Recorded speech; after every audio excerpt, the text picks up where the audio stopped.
వీటినన్నింటినీ చూసుకుంటూ ఆ disease burden తగ్గించడానికి కూడా ప్రయత్నం చేస్తున్నాం.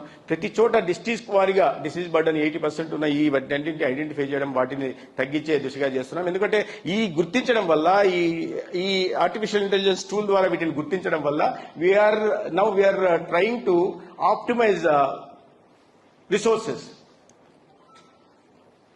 ఏవైతే ఉన్నాయో ఆ రిసోర్సెస్ అలొకేషన్ ని ఆప్టిమైజ్ చేయగలుగుతున్నాం. ఆ దిశగా కూడా ప్రయత్నం మొదలు పెట్టాం. రాష్ట్రంలో ఇవన్నీ కాకుండా మనం ఎస్డీజీస్ మనం ఈ house holds 80% of the house holds in Andhra Pradesh have health insurance coverage.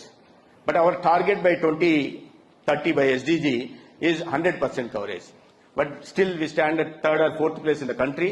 ఆ 100% కవరేజ్ ఇవ్వడం కోసం కూడా ఈ ఎన్టీఆర్ వైద్య సేవని దాన్ని మరింత విస్తృతపరిచి 1,43,00,000 కుటుంబాలకు మాత్రమే 25 లక్షల దాకా టెరిషరీ హెల్త్ కేర్ దాకా వీటిలో ఫ్రీ ట్రీట్మెంట్ ఇవ్వడానికి స్కోప్ ఉంటే వాటిని ఇవాళ 1,63,00,000కి అంటే ఏపీఎల్ ఫ్యామిలీస్ కూడా పూర్తి చేసి ఈ రాష్ట్రంలో మొత్తం జనాభాకి వర్తింపజేయేలాగా 25 లక్షల దాకా కూడా ఏ రాష్ట్రంలో కూడా చేయట్లా. ఈ రాష్ట్రంలో గౌరవ ముఖ్యమంత్రి చంద్రబాబు నాయుడు గారి ఆదేశాల మేరకు 25 లక్షల దాకా ఎన్టీఆర్ వైద్య సేవ దాకా ఒక హైబ్రిడ్ మోడల్ తీసుకొస్తున్నాం. ఇన్సూరెన్స్ కంపెనీని తీసుకొస్తున్నాం.